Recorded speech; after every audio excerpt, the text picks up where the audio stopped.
Hello and welcome to the debate. I'm Farrukh Pitafi. Viewers, today we are going to talk about one very important issue, the situation in Gaza.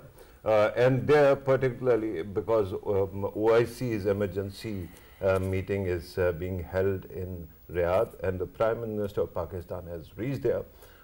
It is important to remember that since this whole situation started, the war started, we have seen an incredible number of Palestinians being martyred, and we have seen the techniques that are being employed by Israel's army, where they keep on dropping bombs at hospitals and civilian outfits. So Saudi Arabia, rightly so, has taken lead in this matter, and that's why OIC is convening its emergency meeting. Today we are going to talk about the importance of this meeting and how it can help.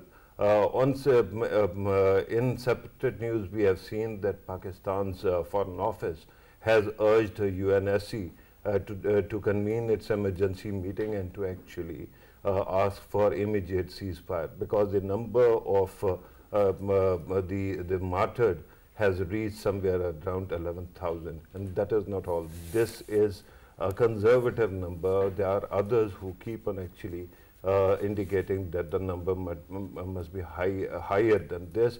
And we have also seen even the US Secretary of State making a comment regarding the Palestinian situation, in which he said that too many Palestinians have died in this war. This includes kids, this includes women, this includes elderly people, this includes women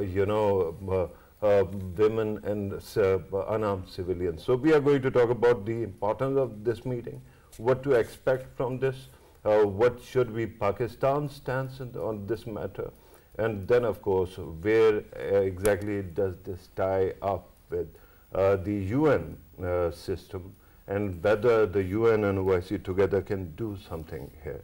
In order to help us understand these issues in the studio, I'm joined by Raja Faisal. Thank you very much, Raja Sahab, for being part of the program.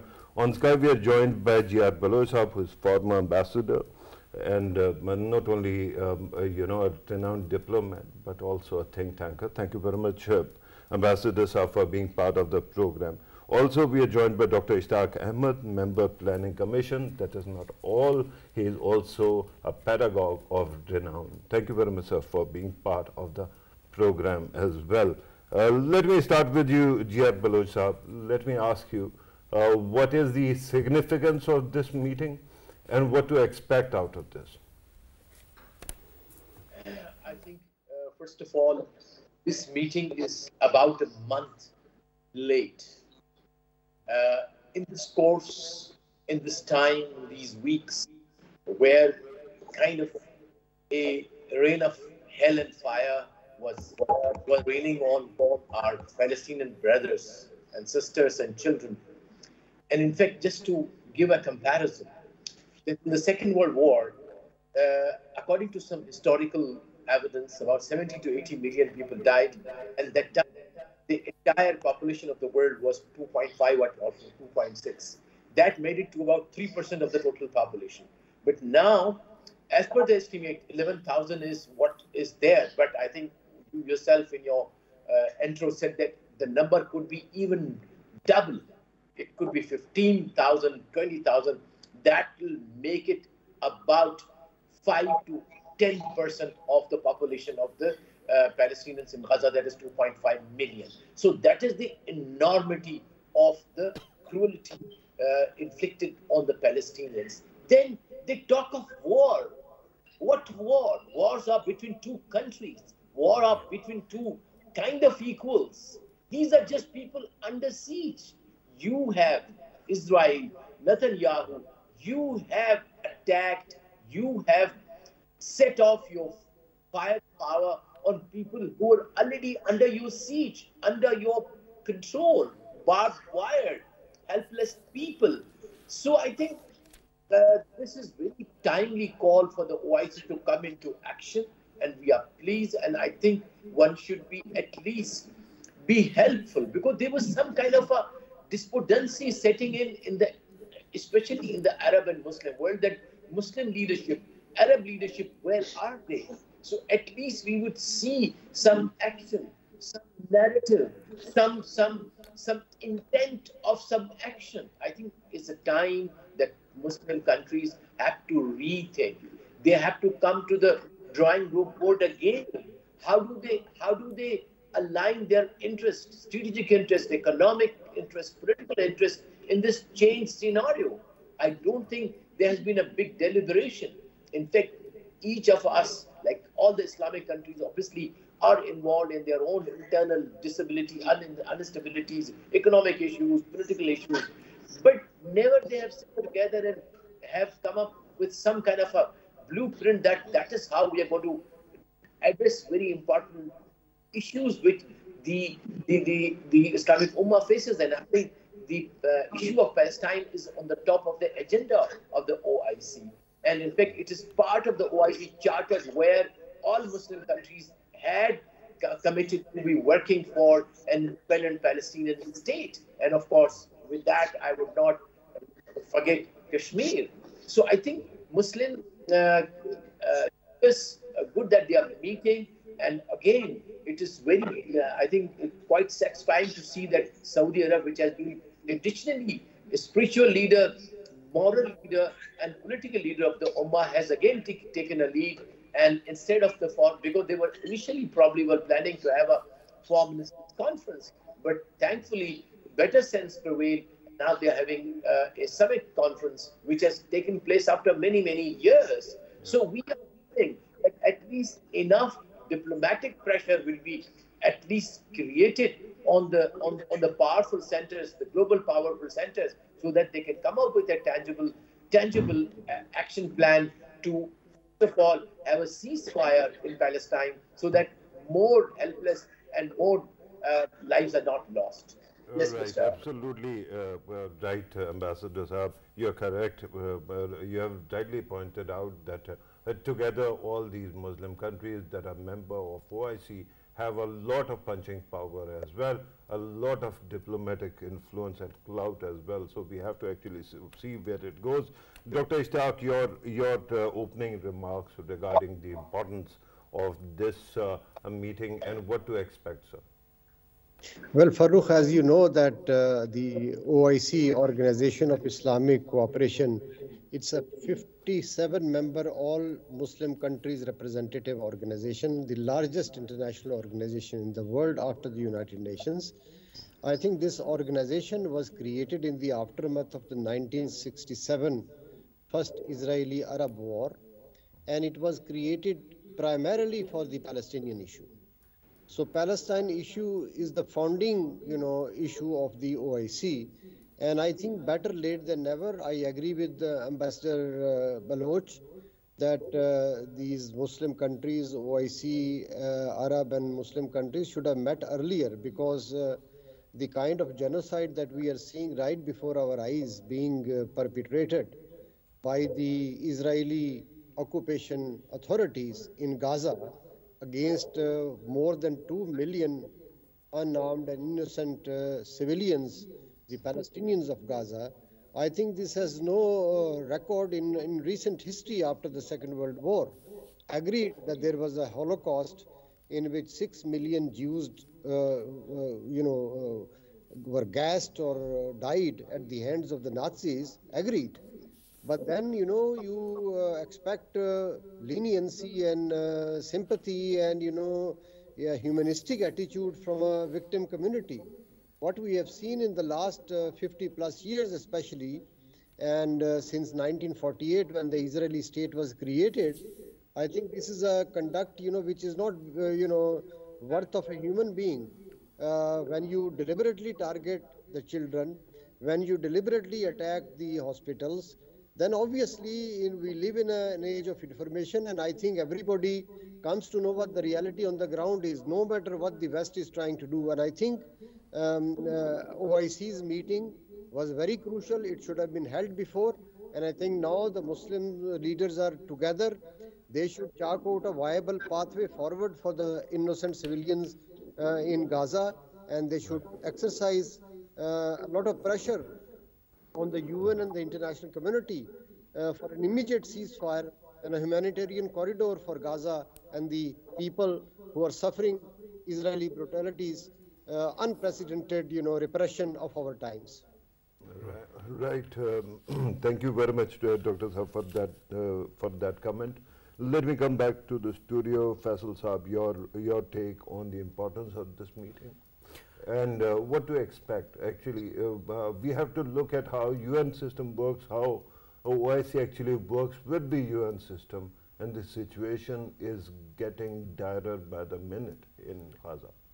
Yeah, Farrukh, obviously if we look at this summit, OIC summit, I would agree with Ambassador Baluch when he said that it should have been taken place a lot earlier. Yeah, but we cannot actually change the past. Yeah, we can't change the past. We can't change the past, and I personally believe that as we are expecting that the collective response which is being sought, obviously from Pakistan and from the major Muslim countries as well. 57 countries, they are going to sit in Riyadh, and of course they want a response which should be going from the Muslim countries towards, obviously, throughout the world, especially the world that is backing Israel for this massacre. If we currently look at the situation of Gaza, it is more like, I would agree with Dr. Ishtiaq when he says, he actually talked about, whatever happened in Germany. Of course, Jews were massacred at that time, and I would agree with him. And to me, Gaza is more like Auschwitz. In Auschwitz, we had 1 million human beings there, and whatever happened to them, still we have the sorrowful heart for them. And same goes out for people of Gaza.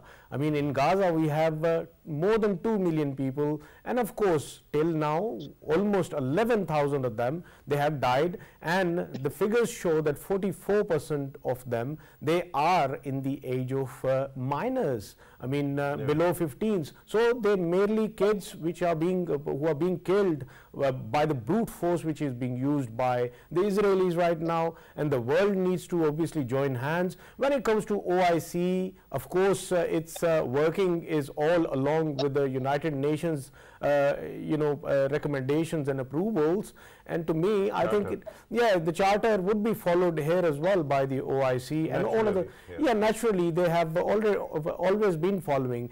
It's, once again I would say, it's Israel that never follows human rights, they never follow Geneva Conventions, they never follow Oslo Accords, which they have been obviously committing to. 1967 position, they don't agree with it, and they keep on going for grabbing on further land. It's Farrukh, it's like in one of the shows I was sitting in, one of the participant from Tel Aviv, and he highlighted it that day, and I'm talking about just 2 days after the this incident took place, and I think it was 9th or 10th of last month.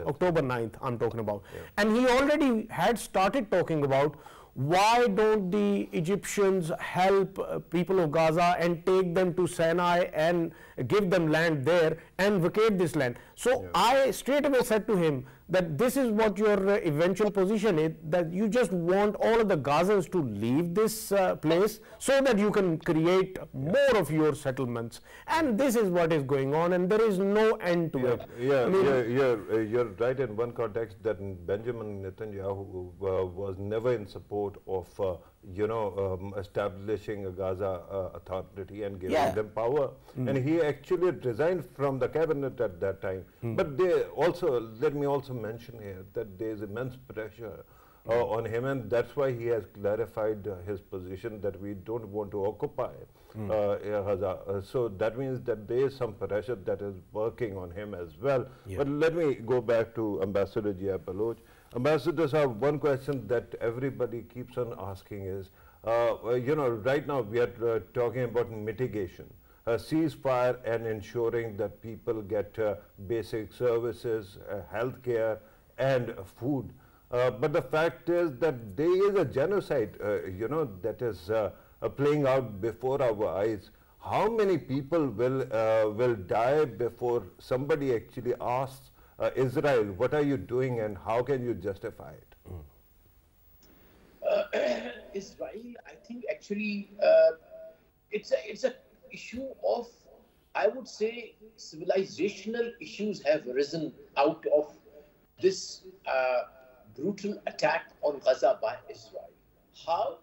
That here are people who are being dehumanized for the past several years. If you go back to some of the statements of the Israeli leaders, that one of the leaders said that these are the beasts which are walking on two legs.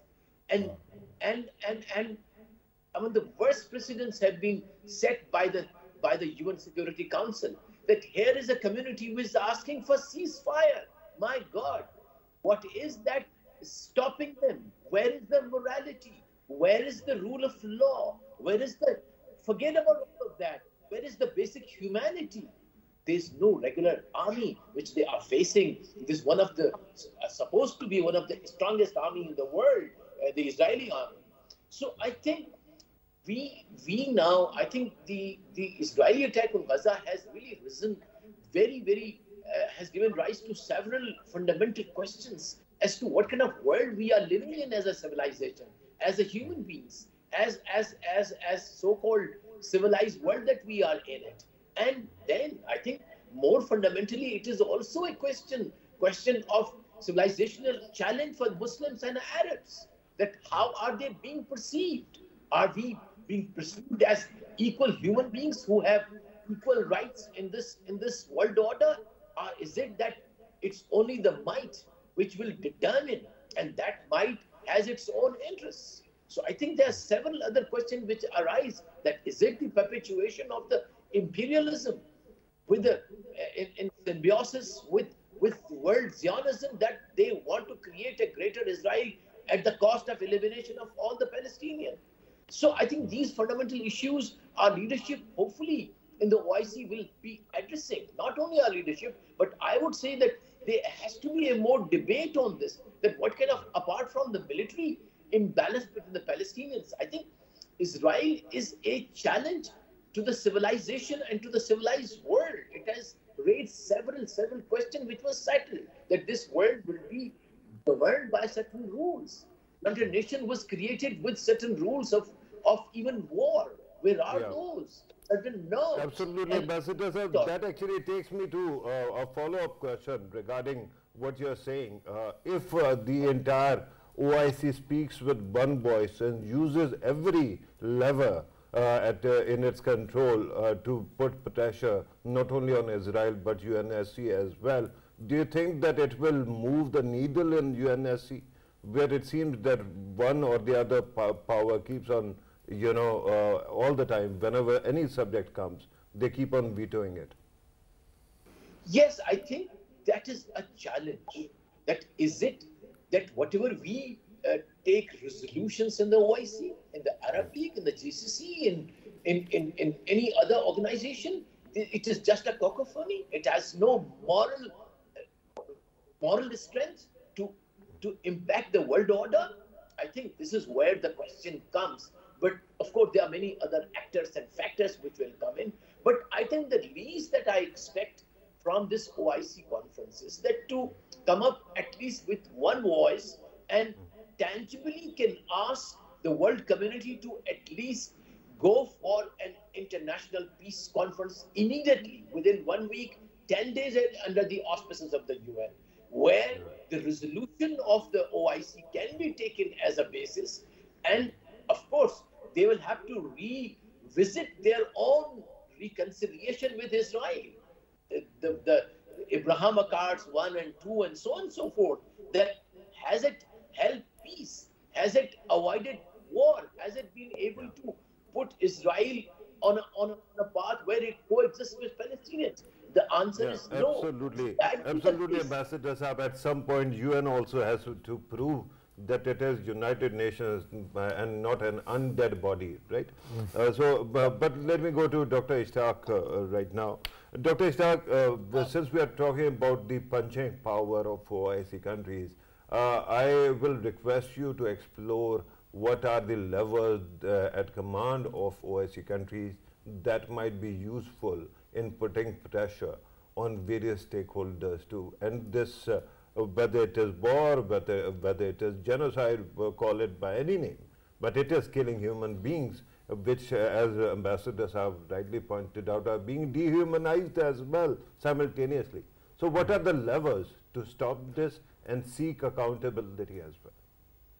Well, the only thing stopping the world community or the United Nations reflecting the will of the suffering Palestinian people or the wider will of the Muslim population or those across the world who share, the norms and values of humanity, the only thing that is stopping is the US veto of the UN Security Council meetings on Palestine.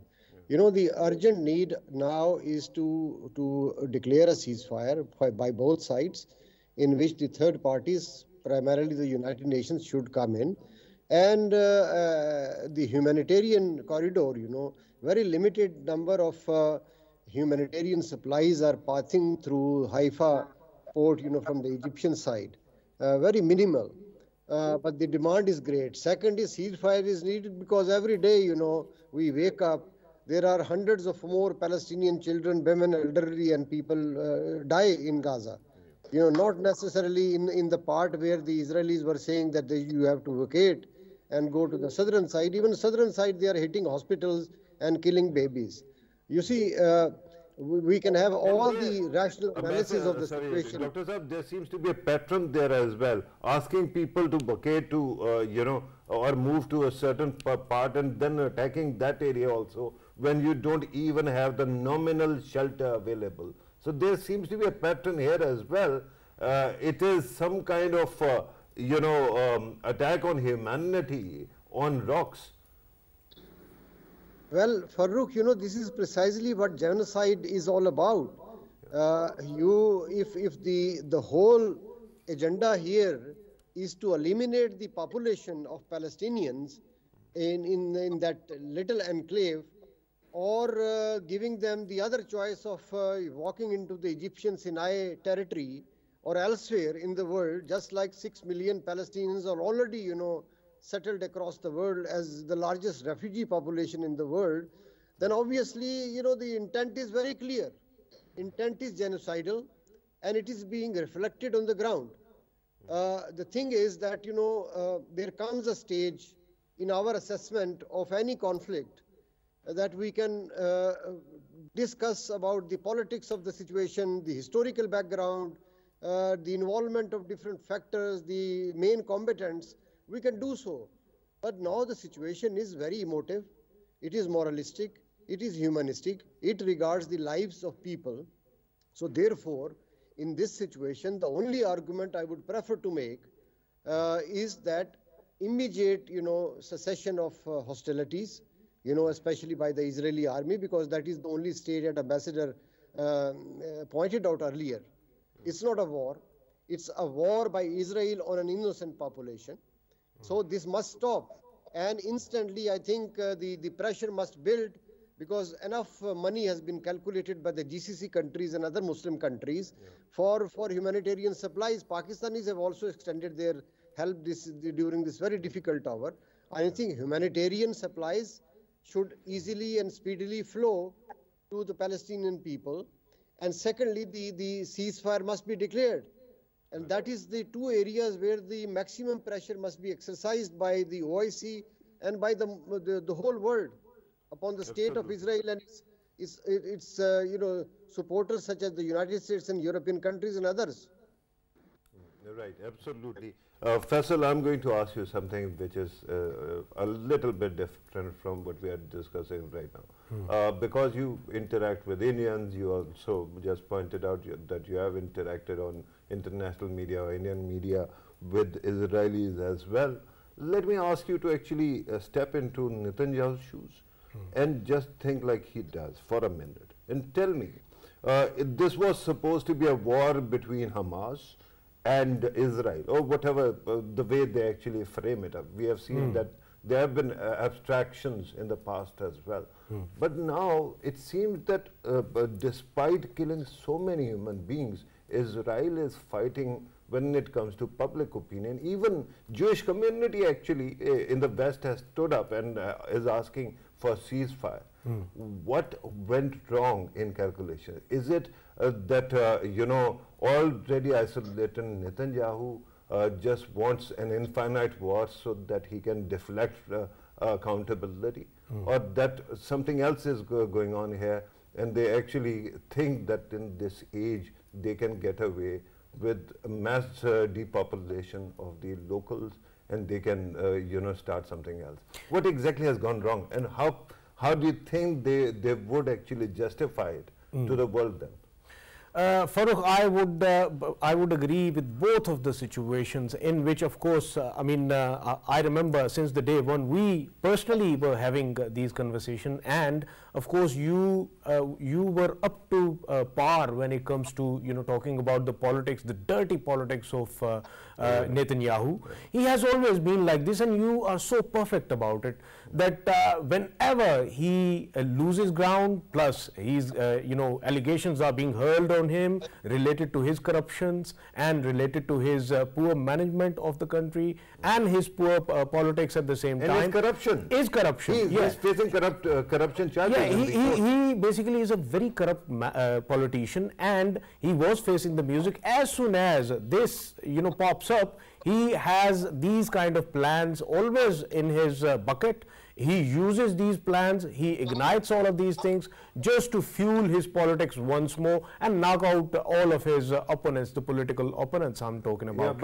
Yeah, but at a time when your own citizens are held hostage somewhere inside, right? Yeah. Instead of recovering them, declaring an all-out war on something which is, an abstraction. Hamas is not essentially an army, as was pointed out. It is a willy-nilly group, and most of its leadership is sitting abroad. Yeah. So declaring, a goal of destroying Hamas, which is undoable. Yeah. There seems to be a scheme to this, that this will take so much time, and then we can deflect responsibility. Exactly it is. And Farrukh, his corruption is mostly related to real estate business, and by the way, all of these settlements, that is a very lucrative business when it comes to Israel. Of course, they attract all of the settlers from the Western countries loaded with money. They charge them hefty amounts. And of course, when we talk about Gaza, now they said that, oh, you need to vacate the north and go towards the south. In north, one of the footages I was going through on the beach, there was this colonel standing, and he was giving a sermon to his soldiers, and he was saying that, see, in the old times, of course, in our Torah, it was written, and that is where we are standing now, and it is the big day for the Jewish faith. And Jews from whole world, they should be looking at us right now, and this is where they belong, and this is where they need to come. So it's a sort of motivational lecture to all of the Jews across the world. Come back here and buy land here. Basically, it's a very lucrative business. Real estate is running at the behest of blood of people of Palestine. Yeah, but just to remind the viewers, the cases that are against Netanyahu are called 3,000, 4,000, 5,000, right? And that includes not only property, monies, bribes, even cigars and liquor, and then in procurement of various frigates and boats as well. So let me go back to Ambassador Saab, and let me ask Ambassador Saab the same question that I put to Dr. Ishtiaq regarding the levers that be at disposal of OIC, through which it can actually influence various stakeholders, including the US. Sir. Take OIC, if you look at it, I was just looking at the figures. Would you imagine how much would be the total GDP of OIC? It's $28 trillion. $28 trillion. Imagine the power of, and the total, I think GDP, the world is about 60 to 70 trillion dollars. So it means, even if it is 28, it is 1/4 of the global GDP. We know that the Arab countries, Muslim countries, have gas and the petroleum deposits more than 25 to 30% of the global deposits in the world. In addition, there are several other important like minerals which the African Muslim countries have it. And of course, we are talking of a huge population in the world. Like if you combine all of it, we would be 1/4 of the global population. And then we have enough. What we need to do is to channelize all these potentials, all these elements into our political voice, the way the Jewish Zionists have done it. Couple of thousand, and they can manipulate U.S. government. Couple of them, hundreds, they can manipulate the entire financial system of the world. Couple of hundreds or thousands, they can manipulate the entire media of the West. So I think there is so much potential that we have that we can do it. But now that is a longer battle. But immediately what we can do as an OIC, I would expect the kind of resolution that will come up would be obviously in this order to have the ceasefire, number one. Number two, to go back to the drawing board and see how can Israeli-Palestinian, the conflict can be resolved, and most of all, put an end to the settlements and change this mentality that they have to eliminate the Palestinians from the face of the earth of Palestine. That has to be sent this strong message that you cannot do it. It is a moral responsibility of the Arab and Muslims as well as of the international community. Now, leveraging said it, obviously, one day we are hoping that some OIC representation in the Security Council will be there. We should be working towards that. Why not? If not in this OIC summit conference, in the next, somebody should speak out and claim a seat at the Security Council. As we know that our rival India, you think it will be supporting Palestine if it is sitting in the Security Council? We have seen its response immediately after the conflict broke out. Modi sent a tweet of support, and after that, look at the Indian media, what they have been doing. So I think it is a high time, it is a clarion call that we must strengthen OIC voice at the UN and all other international, and we should claim our rightful place where a voice can be heard and we can stand for our causes. Otherwise, we will always be underdogs globally, we'll be underdogs regionally, and we'll be underdogs for future generations as well. We have to come out of it. We are not underdogs of the globe. We are not underdogs of the world or the region. We are people with a strong faith. God has given us so much, endowed us with so much resources of people and natural resources. We must marshal all of it. What it needs is a strong and a determined leadership in all the Muslim countries who can really raise our voice and channel all these energies into absolutely, Ambassador Azhar. And you actually brought up Indian media also. So I've been saying this for past 9 years since Modi government has come into power, that Indian media, especially Godi media, is India's worst enemy. But speaking of this, let me also talk about another media outlet that seems to have done God's work, Dr. Ishtiaq, and that is Al Jazeera. When I was talking about Jewish community's courage to stand up to Israel's bullying, then you have to actually look at how Al Jazeera has been covering from the ground and has been reporting every humanitarian violation that was being perpetrated in Gaza. Now the question right now is that I still have to actually seek an answer regarding what, how much time will it take for Israel to realize that this infinite war cannot continue without accountability, and that it is bringing a lot of disrepute to the country, which is already not very popular with many nations. Well, you see, ultimately, the Palestinians are paying the huge price with their blood and tears currently.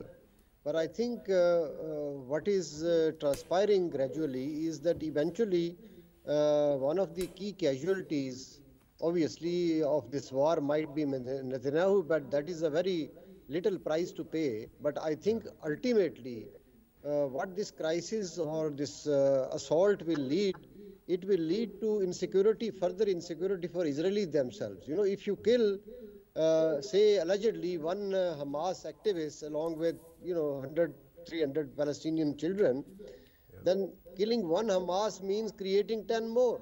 So if you are killing 11,000 Palestinians right now, you can expect 100,000, Hamas activists, in future. So ultimately, one of the sticking points in the Palestinian conflict resolution is the availability of Israeli security also. If this Israeli security is one of the pragmatic goals of politically solving this conflict, then obviously this behavior, this genocidal behavior, will create mayhem and tragedy for the Palestinians and others. But in the end, Israelis will also pay a huge price. And if you have time, I could cover a couple of other aspects, of conflict resolution in this region, because ultimately, this war between one state and another people who are only defending themselves will eventually come to an end. But what follows should be, some kind of a viable pathway to sustainable, solution to this problem. Right. But Dr. Saab, thank you very much for that answer and additional, information or view that you shared. But I want to zero in now also on Israel's own politics that you have rightly pointed out is the way it is. But is it not actually part of Netanyahu's game that when you actually strike people, undefended people, then there will be more anger and eventually people will resort to more violence, and it will confirm Netanyahu's campaign of Islamophobia that Muslims somehow are supposed to do this. Similarly, if it is going to generate whatever Israel is doing, anti-Semitism around the world, then it will force more Jewish people to actually migrate to Israel, where they become cannon fodder of Netanyahu's expansionist wars. And this also actually deflects from his own corruption charges. He was already dismantling Israeli Supreme Court brick by brick, and now that everybody is talking about war, nothing else, then he can actually divert attention away from his own crimes as well. Well, Farrukh, as you and Faisal also, argued in previous conversation, this has been his game plan all along. I remember as a student, watching Gulf War I, in which he was the Prime Minister of Israel, first time elected. And I think since then he has been playing games, he's a highly corrupt person. There was an uproar in Israel, just go 3 months before. There was, like the whole Tel Aviv was full of people protesting against his government because they were assuming, the powers of the Supreme Court. And in the past 3-4 years, he has spent this time, actually, trying to save himself from so many allegations of corruption. So one tool for him, familiar tool for him, is to actually undertake these kinds of, repressive measures, violent measures, and then incite, the Hamas and other Palestinian organizations towards violence, then exploit that violence, take, the stakes, increase the stakes, get the support from the Israeli lobby, pressuring the American administration, whether Republican or Democrats, manipulate international public opinion. This is a whole lot of a game that is going on, and I think ultimate beneficiary might be he, but at the end of the day, it is Israeli security that will be hurt. It is the overall environment in the Middle East that will be hurt. It will be the future of this Palestinian problem, for which, there are many, many viable options available. I met and I interviewed Yasser Arafat on the sidelines of OIC summit in Islamabad back in 1997, and he was very clear. He said in that interview that, like, we recognize Israel's right to existence, but simultaneously Israel also should recognize the Palestinians' right to existence. PLO made a huge sacrifice in 1987 by agreeing to negotiate the Oslo Peace Accords. They did it in 1993. Who implemented ultimately? Who actually walked out of the peace process and opted for the violent course? So the problem is that we have 5 fundamental issues, including, of course, Israeli security. We have the return of 6 million Palestinians to their homelands. We have the settlement of East Jerusalem, where our, one of the holiest mosques resides. And again, last point, Farrukh, I will make, is that, considering Palestinian issue as a Christian versus Jews versus Muslim, or Israeli versus Arabs, it's belittling this issue. I think it's an international humanitarian issue. Should be considered and support from the entire international community, not necessarily from the Muslim world. Yeah, absolutely, sir. But thank you very much for those pithy comments. I just want to clarify one thing regarding history, because when you were a student, I was also a student. I might be a little bit behind, but I was a student. So memory does tricks on us as well. Back in, when Netanyahu for the first time became a prime minister in 1996, I think at that time when you're talking about, he was quite prominent as opposition leader, but he was also responsible directly or indirectly for the death of Yitzhak Rabin, the prime minister who actually signed the Oslo Accord. So I just wanted to bring it up as well, and he has been doing the same thing since. Faisal, very quickly, your concluding remarks. Concluding remarks, when I talk about the tragedy in Gaza, whatever is taking place, to me overall, the biggest tragedy of the current times is the collective conscience of the Western leaders who used to give us lectures on ethics, lectures on war crimes, lectures on human rights, then lectures on morality. They used to give us all sorts of lectures to us, and now their collective conscience is the biggest murder which we have seen, because they are not talking about whatever is going on against the innocent Gazans, and they are actually standing with the oppressor, actually standing with the aggressor, that is Israel. And this is the biggest tragedy to me. Yeah, you should not be standing on the wrong side of history. That is very important. Right, absolutely. Ambassador Saab, your conclusion, sir. I think, as I started my comment, that the history of the human race is at an inflection point. We have to fight the ideology of hate and revenge. We have to build a narrative for the human race, for the human brotherhood. We have to build a narrative for a global order which is really rule-based, which is value-based, which really has the sanctity of life of the innocent people. We have to reiterate our firm belief in the UN Charter. We have to reiterate our firm belief in the subtle values on which this humanity is based. If we dehumanize certain people, today it is Palestine, tomorrow it is Kashmir, day after tomorrow is some other community, where we end up? It means we end up back into the Hobbesian war, where one was fighting the other was fighting the third one. I hope that the humanity, the civilizational descent will stop somewhere. So we have to appeal to the rational mind of the powerful West. I am again underlining, the powerful West has a certain, at least a critical mass of rational minds. So we, as a people who are on the receiving end in different ways, we'll probably have to find those minds appeal those minds and then work with them, so that unless there's a change in their thinking, because we are fighting an ideology. It is just not Netanyahu represents a certain ideology, sir. He's just an individual. He cannot be that big, but definitely is support.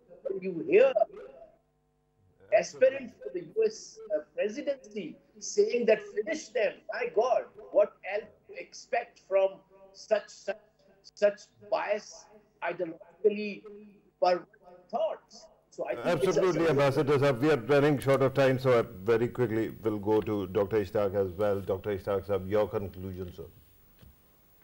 Well, you see, the thing is that on October 7, when Hamas attacked, and if you had asked me the question then, I would have argued that maybe, there is a wider Gulf normalization of Israelis taking place, and perhaps Iran has, used its influence on Hamas to attack Israel so that Israel, this process is sabotaged.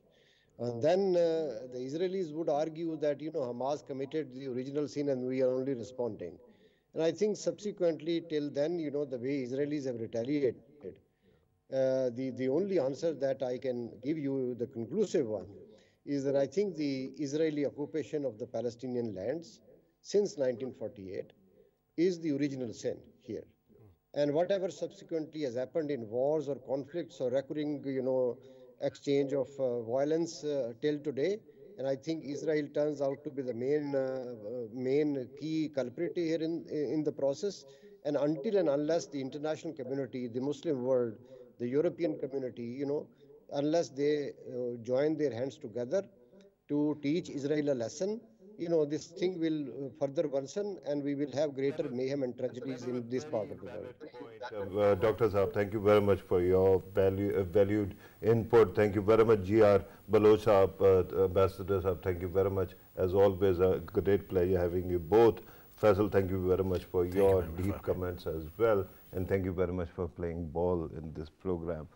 Viewers, you have listened to our participants. The situation is really bad right now.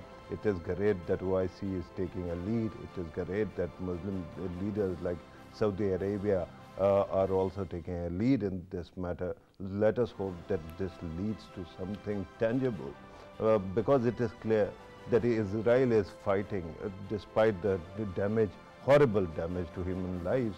Israel is fighting a losing battle, because I keep on seeing Western press. And initially there was deflection and manipulation of sorts, but now gradually they have realized that even in Fox, I have friends there working there, and they keep on informing me that there is a huge debate there. How much can you filter out when it comes to this kind of horrendous violence? So let us hope in coming days we see some kind of solution and resolution of this situation. This was today's program. Thank you very much for watching. Take care.